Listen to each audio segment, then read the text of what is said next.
So let's see if my friend I will get on or not. Hold on.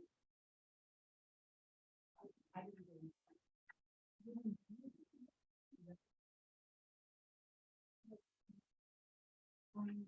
There are extras here if anybody walks in.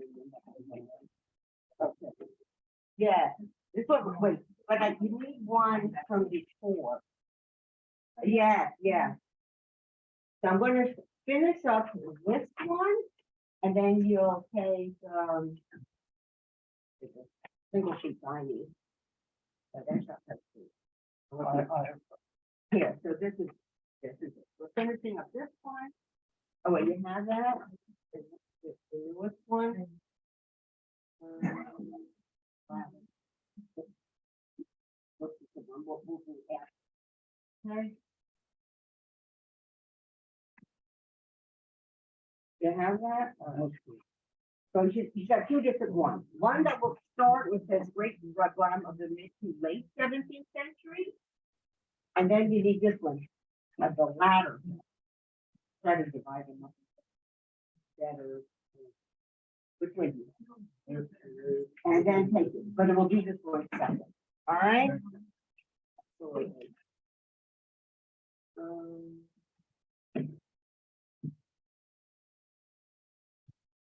Okay, I have different sheets here, so I got you. Hi, Irene. How are you? Good to see you. Okay, this is my friend Irene.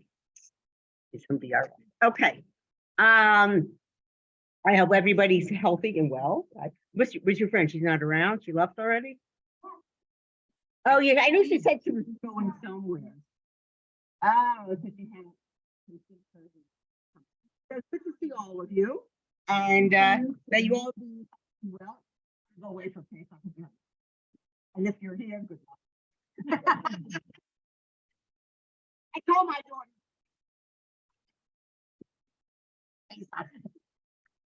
So we'll see. I'm trying to think, where did we, oh, I must make a correction for you. So last time we were talking about this Rabbi Yehoshua ben Yosef of Krakow. So he's on page 2, right? The sheet that says on the top, great rabbanim of the mid to late 17th century Poland. All right, and I was doing the Rav, who's on page 2, and it goes a little bit to page 3. And I thought that this was Pnei Yehoshua. Somehow it was not ringing true with me because he was really known as Pnei Yehoshua. Why was he not, hidden? Because the real Pnei Yehoshua, remember that game show, with a real, such a so the person who is known as Pnei Yehoshua actually lives in the next century, in the 18th century. He came originally from Poland, and he eventually became a great Rav in Germany. So near next year, I'll talk about Pnei Yehoshua, because this man actually had written something. He wrote to Teshuvah, Pnei Yehoshua, but he's not the one who's known as being the Pnei Yehoshua. All right. So to give him credit for everything he did do. All right. So the next individual who I want to talk about is Rabbi Abraham Rappaport Schrenzel. All right. And interesting names. I bring in a lot of these people. I know some of them are not as well known as others, but so much of their lives relate to those terrible Cossack massacres from 1648 to 49. So that's why I like to bring them down. As you can see, these are the Rabbanim who were living in this time period, and how did they manage that. And then later we'll see how often then with Shabtai Tzvi, how that impacts also their own. Okay, so this Rav Schrenzel, he was born 1584 and he died in 1651. So just the Cossack massacres, just to remind you, the first wave is 1648 to 49, and that's how they're known, called Gezerot. But they did continue for years beyond that. But the worst attacks upon the Jews were those 2 years. But then again, in the 1650s, there were attacks as uh, as well, Nitsky had made a treaty with Russia, and up until now, so it's the Ukrainian Jews who are suffering from these Khmelnytsky riots, but then it will be Lithuania as well. But that's really more after that treaty with Russia, right? And then they move further north. Okay, so let's talk about just this individual. Rabbi Abraham's father was a communal leader and recognized Torah scholar in Krakow. And his grandfather, Rabbi Yosef, was a rabbi in Prague. Rabbi Abraham was a child prodigy, and at his bar mitzvah, he gave a drasha in the Krakow synagogue. This is interesting. This drasha was published in Krakow. How many bar mitzvahs was there? Published. It was in 1598, and it was probably the first such publication of its kind in history. In his youth, Rav Avraham studied under his father, and also this Rav Mishul Feivish, who was the Rav of Krakow. Rav Avraham married the daughter of Rabbi Mordechai Schrenzel of Lemberg. All right, and that's Lvov. Okay. A noted scholar and a successful merchant. Living in Lemberg, he studied under Rabbi Yehoshua Bal HaKohen. We've heard about him. He was from prior generation. Now that he was a man of means, yeah, great. Father-in-law putting all the bills, right? Rav Avraham declined a rabbinical position. We found this in the past, right? You know, if you have your own support, so why be bothered? you know, you're independent. I know something's wrong here. I'm going to have to look it up. As I'm reading it to you, something. I think he does because his last name is Rappaport, and then he's known as Schrenzel. So that's interesting. Now that he was man, it means Rav Abraham declined for a bit. He chose instead to found a yeshiva in his home. He held his yeshiva for over 42 years, and he taught many disciples.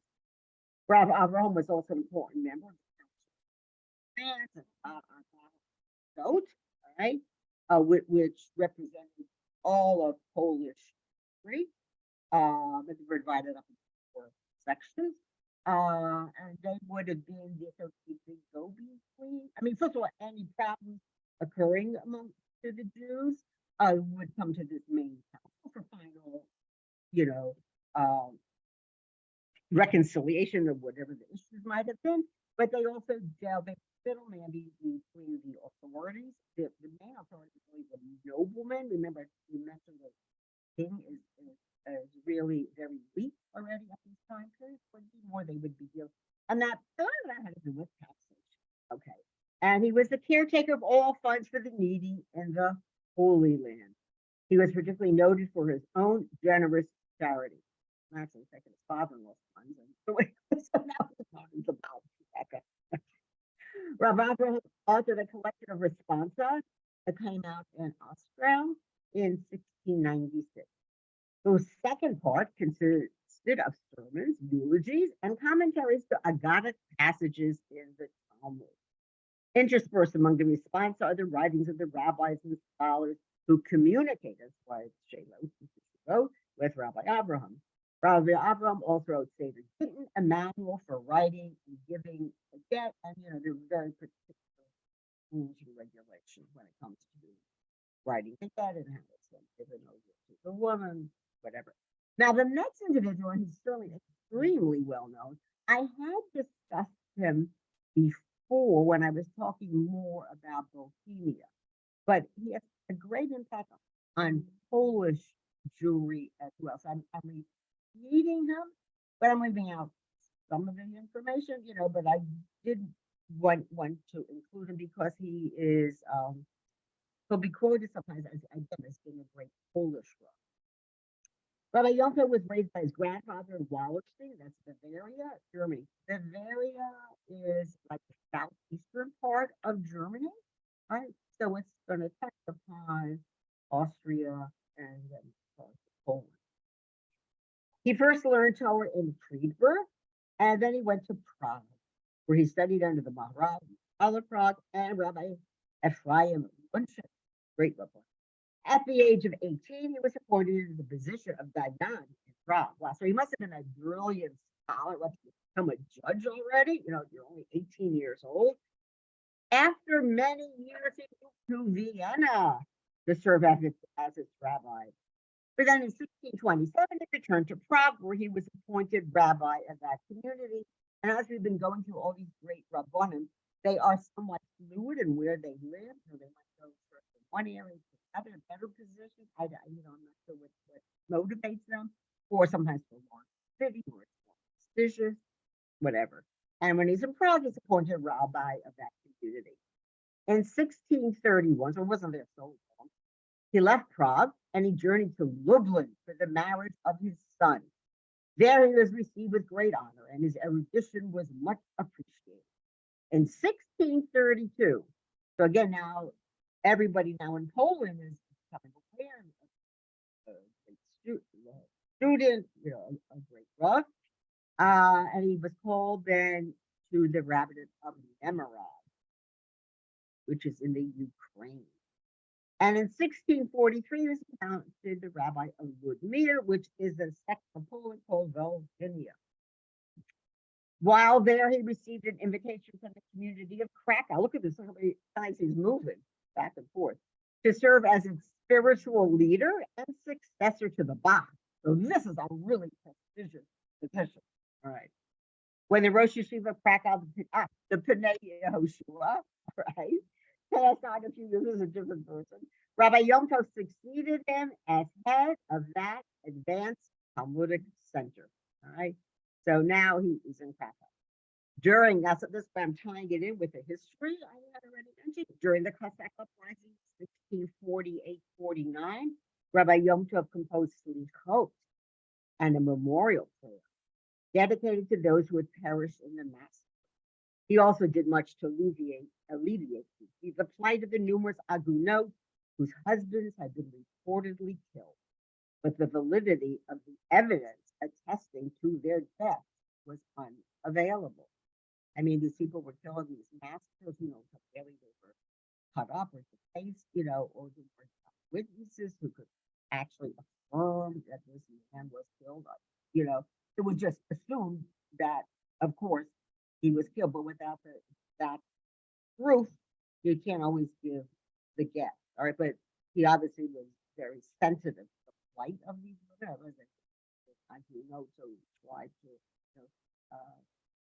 ascertain as best he could, and he used all of his erudition to find a way out of the dilemma in which these women found themselves. Rabbi Yom Tov composed many outstanding works, the best known being his Mishnah commentary, Tosfos Yom Tov, which came out in Prague in 1597, with many later editions by the author. In other words, he kept on, revising. And that came out in Krakow in 1644. This commentary is today published in almost all big Mishnah editions. It is indispensable to the serious student and is discussed by virtually all later Mishnah and Talmud commentators. Rabbi Yom Tov was inspired to write this work because of the renewed interest in Mishnah study stimulated by the Maharal of Prague. And Maharal, was a big fan of learning Mishnah, not just Gemara, the major portion is the text of the Gemara, but going back to that original, to the Mishnah and just, separately, obviously I guess it's with knowledge now perhaps of the Gemara, but again, it's attached to the Mishnah itself when it's published as a separate sefer, or several forums, Okay, Rabbi Yom Tov died penniless, without even leaving sufficient money to purchase shrouds for his burial. He never accepted gifts, and he was most careful never to have any monetary dealings with the community for fear of coming into contact with money not earned. Honestly, this reminds me of Moshe Rabbeinu, when it came to the Mishkan and everybody, making all their contributions. And then he kept a very exact record. Again, that he should ever choose him, and he took it for his own personal benefit. Rabbi Yom Tov, whoever did these many distinguished descendants. I'm not listing them, but just so you know. Here's another individual. Again, you see not so much about him, but he was a great Rav in his time. His name was Rabbi Moshe ben Yitzchak Yehuda Lama, sort of known as Lama. And he lived from 1605 to 1658. Very little is known about the life of this outstanding sage. Lama is not his family name. This is interesting, but an unusual and obscure nickname for Yehuda. I don't know. You see, he's Ben Yitzchak Yehuda, and then the Lama. Okay, somehow. I have to tell you, like my father's name was David Leib. I know, and his family's called Leib. Nobody I know, my mother, nobody other, it was called him, David. But he was in his family, his siblings, I guess the mother and father called him Leib, from the Leib part of his name. Okay. He was a disciple of Rabbi Yoshua ben Yosef, Yoshua of Krakow. In 1637, he was, so that's the one who's really not known as Pnei Yeshua. Century. In 1637, he was appointed to the rabbinate of Slonim, Lithuania. I'm sure you've heard the name Slonim, that town. And in 1652, that of Vilna, the Jerusalem of Lithuania. I don't know if it was quite called the Jerusalem of Lithuania in those days, but certainly, but later on for sure, later 18th and 19th centuries. Rabbi Moshe had numerous famous students, but he left Vilna in 1655 to sue the rabbinate of Brisk, a lot of great rabbanim from there, Soloveitchik, where he spent the last 3 years of his life. Rabbi Moshe composed in Krakow, 1670, a running commentary on Shulchan Aruch Even HaEzer. It's divided up into 4 sections, which was later published in almost all editions of the code. So if you have one of those larger editions of the Shulchan Aruch, you will find one of the commentators that surround the main text. His authority as a halachist was immediately recognized in his generation, and he is quoted extensively with great reverence. I made a comment on this last week. It seems to me that most of these rabbanim from Poland wrote, either they were considered great Talmudists and they would write commentaries on the Gemara, or they were great halachists, and they study Torah, which is the predecessor to the Shulchan Aruch, and between his Beit Levi, which Rabbi Yehuda Rav Yosef Karo had written. His Beit Levi is his main work, and then he wrote what he called a shortened work, with the Shulchan Aruch. But what happened? There's so many commentators on it, it's actually become, I'm talking about the original, not that teacher Shulchan Aruch, which we are probably more familiar with, but the original Shulchan Aruch. And it's funny because Rav Yosef Karo, he wrote the Shulchan Aruch thinking, this is a concise way to check off what the halacha is, but it's been expanded time since. All right, very famous. Rob, we're going to do this shop. All right, and his real name is Rabbi Shapsai HaKohen, right? Shapsai, the Kohen part. All right, 1622 to 1663. He really didn't live be that old, unfortunately. Yeah. Rabbi Shapsai's father, known as Rabbi Meir Ashkenazi, because of his Germanic origin, was a respected scholar. He first served as Rav in Amsterdam, Lithuania, and later of Mohilev, Poland. He was the author of responsa, which are included in his son's Gevulat Anashim, and the son references his numerous times in other works of his. So sometimes, we will know and learn of Rav and his writings, not because he himself published it during his lifetime, but usually a son will then make references, give honor to the father. Oh, that I learned with my father. X, Y, and Z. Rabbi Shapsai was a child prodigy, and at the age of 12, he was accepted as the yeshiva Rabbi Yehoshua ben Yosef. He also studied under Rabbi Yehoshua Heschel of Krakow. He then married the daughter of Shimon Wolf of Vilna, who was a great-grandson of the Ramah. His father-in-law provided for all his needs so that the Shach was able to concentrate undisturbed upon his studies. It's right. We should all have such nice fathers-in-law. Soon after his marriage, Shasai was appointed to the post of Dayan in the Vilna Basin. In 1645, he went to Krakow, and in the following year, he published his work on the Shulchan Aruch Yoreh Deah entitled Siftei Kohen. So it could be the Shach is from that. Siftei Kohen. That's it. Yeah, that's where the Shach comes. Right, abbreviated Shach, after which he is called. He began his monumental work at the age of 18, and the greatest scholars of his generation acknowledged his brilliance. However, the Shach's serene Torah study was disturbed by the Cossack. Many of them, they're so affected, by these terrible massacres of 1648-49. It was at this time, and I know this looks strange, so I'm not sure why it hasn't. Anyway, at this time, he composed his Megillat Eifa. I don't know again why it has a name. Came out in Lodz.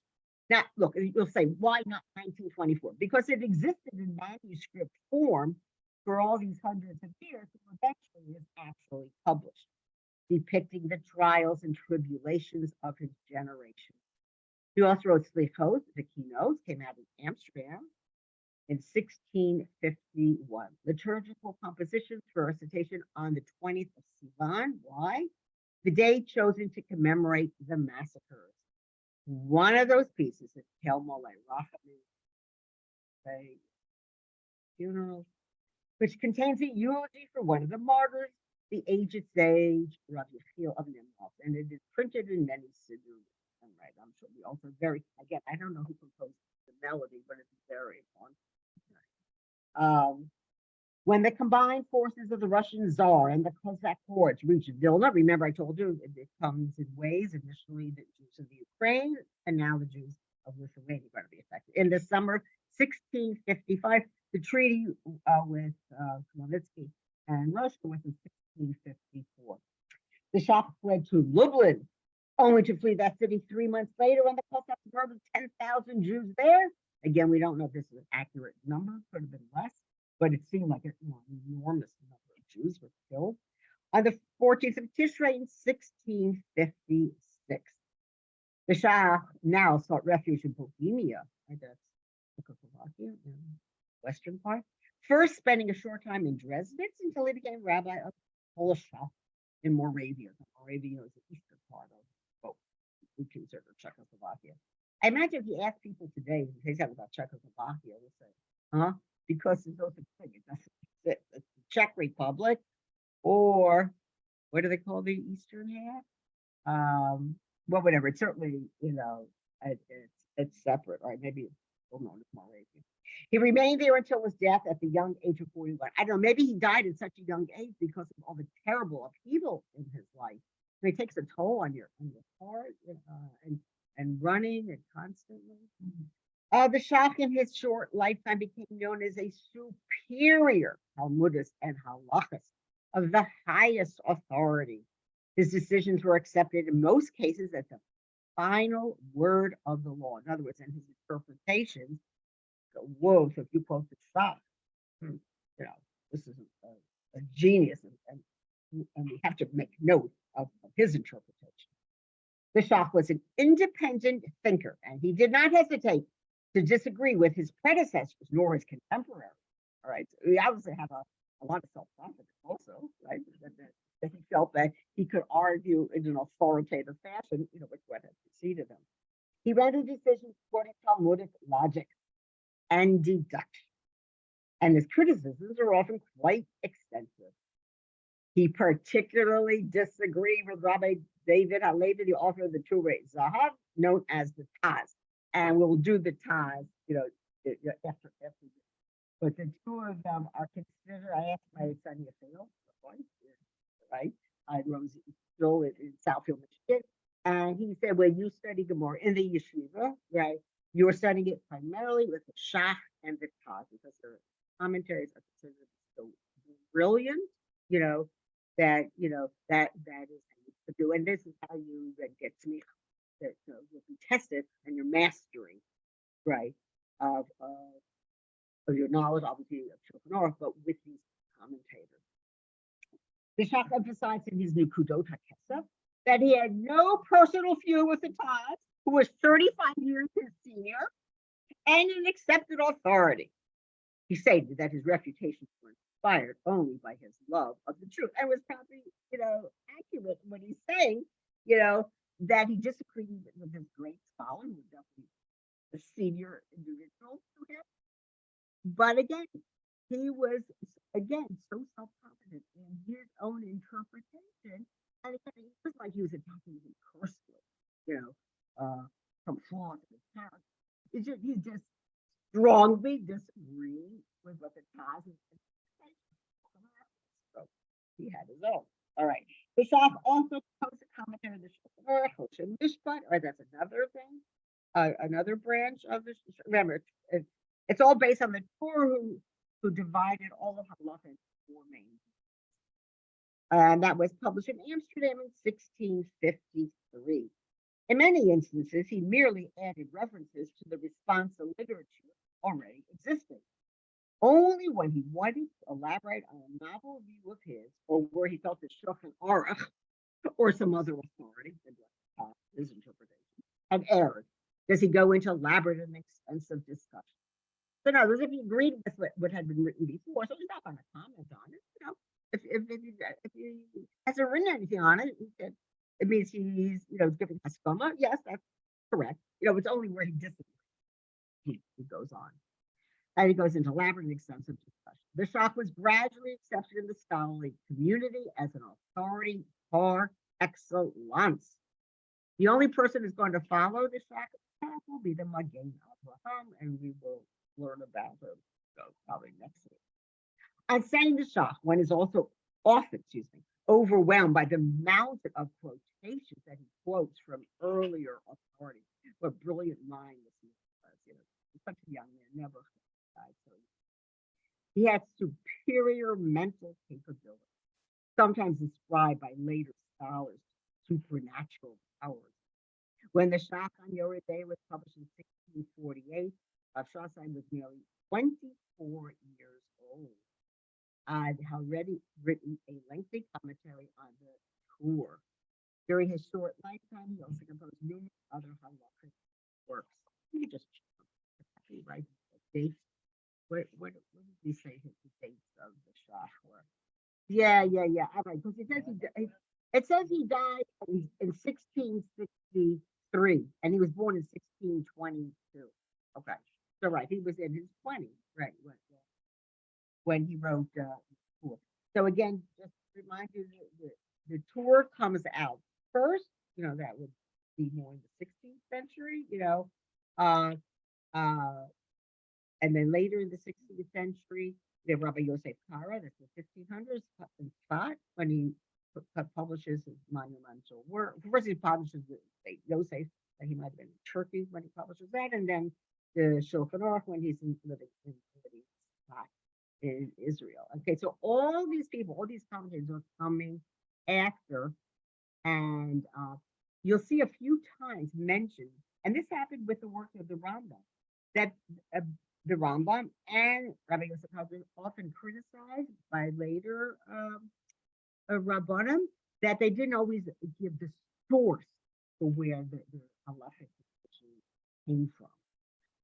So that a lot of later commentaries will do that. They'll try to go back and find the actual source, of which halacha.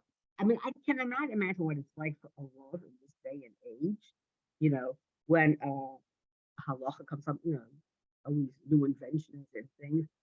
I don't know at what point, how far back they feel they have to go to try to understand, what the halacha is. But they obviously, well, they certainly have to look at the Gemara, right, at some point. They would look at the Shulchan Aruch, I don't think go back to the Rambam or not. Um, the Shachar Mitzvahs and then the Magen Avraham. I mean, these are authoritative words interpreting halacha. And then, there have been many rabbanim since who have written, you know, many works dealing with that halachic issues. So, yeah, I don't know. As I say, you have to be a brilliant person to recall I mean, sometimes when you read something, you say, sounds familiar, but it's hard, to always remember where did you see this quoted, written down someplace for it. But these guys can all have to vote, really. They were brilliant men. We are going to go into a few more Rabbanim now, and then next I will conclude. I'm going to give, to bring you most up to date to that end of the 17th century. We'll see. There aren't so many great Rabbanim coming from the very end, right, of that 17th century. The latest it goes to actually is often 1670, 1680. But I guess because there's such a devastation that was wrought in Poland, you know, you know, first by these terrible massacres of the Cossacks, and then later with this terrible people, which got them all excited, the Mashiach is going to bring us back to Israel. We'll get out of our deplorable state of affairs here in Eastern Europe. Although Shaddai Tzvi influenced Western European Jews as well. And then you find out he becomes an apostate.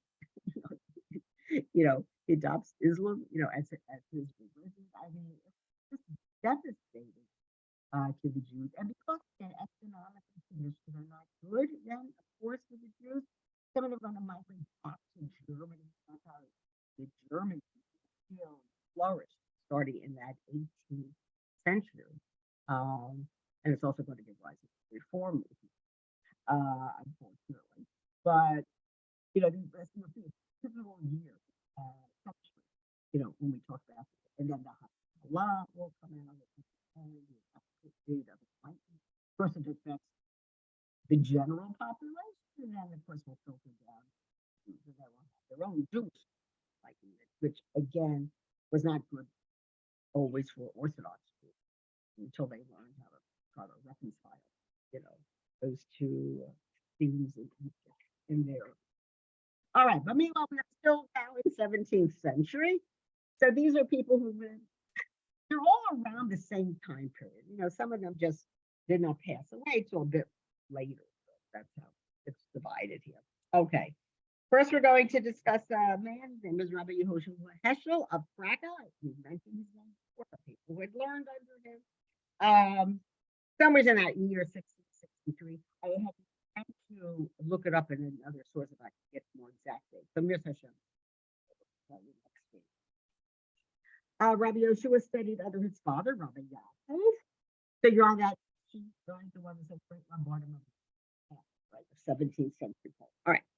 Under his father, Rabbi Yaakov, who was the rabbi of Brisk and later of Lublin.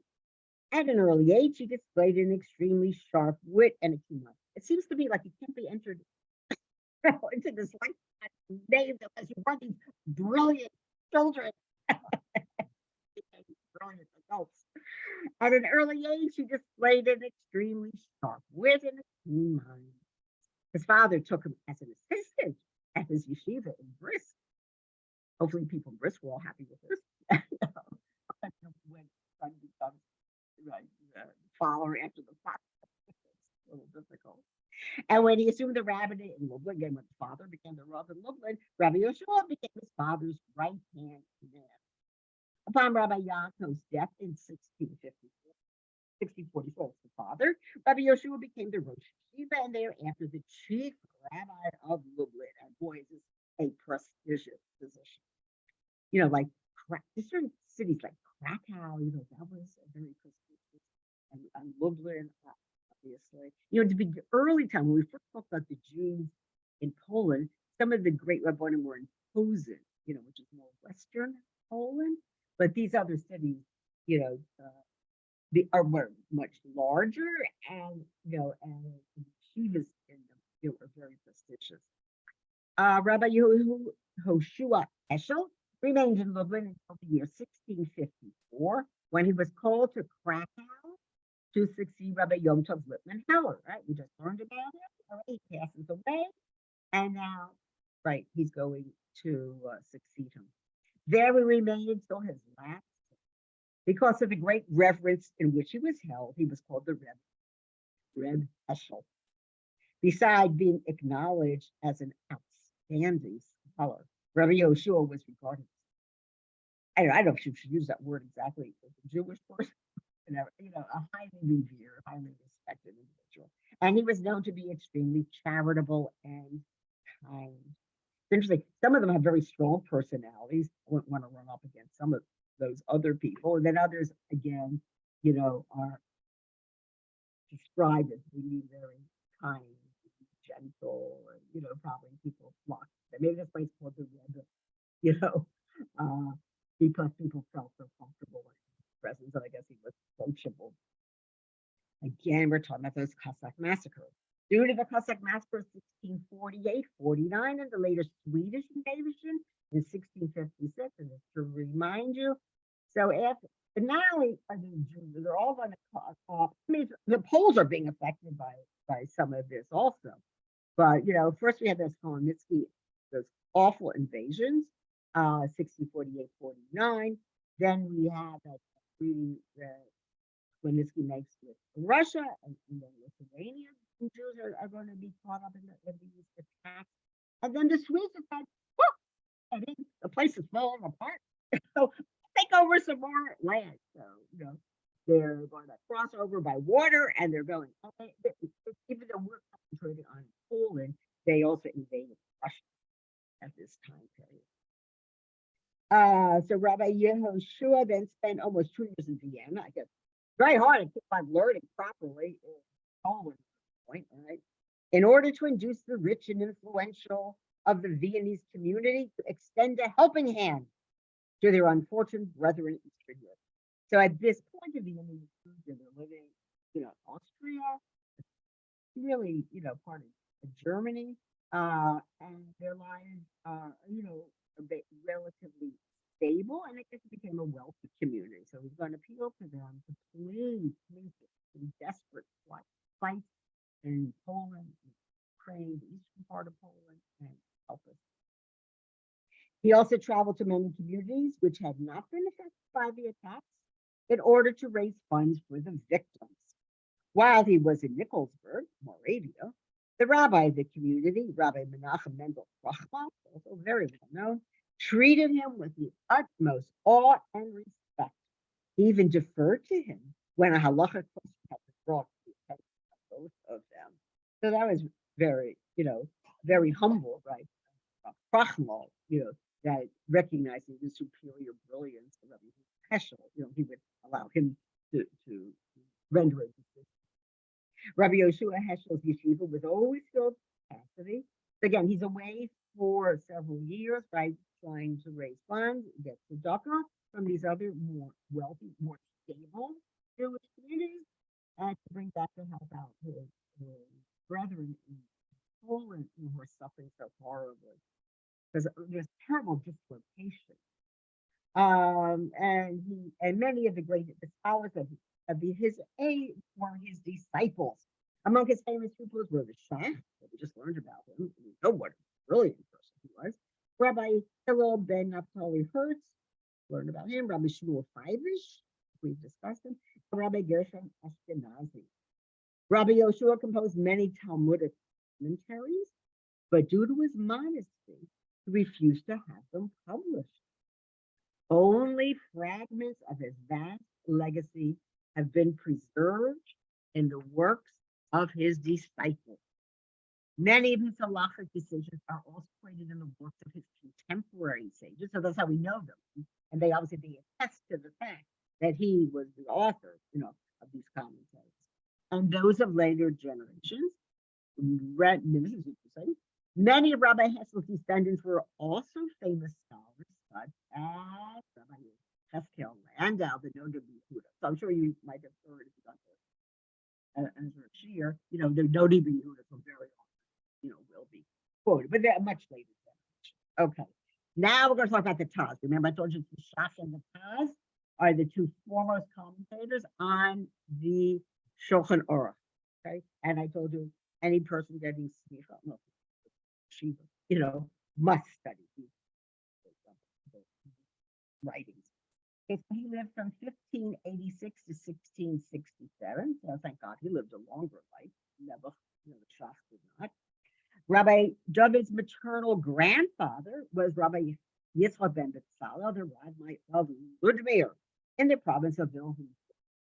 He was a scholar much venerated by the Ramah and the Maharshal.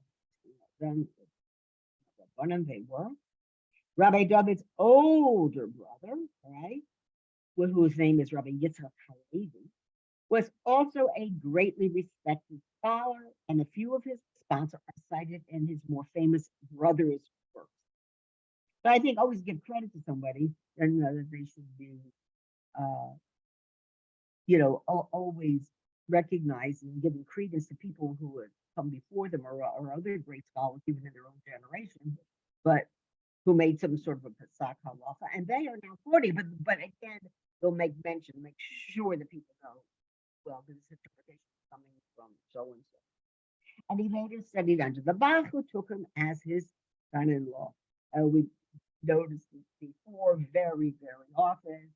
Again, you're looking for good shidduch, and you will often choose, your student or somebody, another brilliant scholar, somebody mentions the same, and make shidduch. Rabbi David then moved to Krakow, where in great poverty he pursued his studies. From there, Rabbi David was called to serve as the rabbi of Polish, a small town in eastern Galicia. Galicia, is further south in Poland. However, with this small salary he received, he was reduced to dire. In 1619, the Bach was appointed chief rabbi of Krakow, and on his way there, he passed through Rostov city. All right. Now remember, that's his father-in-law, and this is what's going to happen. He was aghast that his son-in-law was living in such a deplorable financial condition. How about for his own daughter and grandchildren?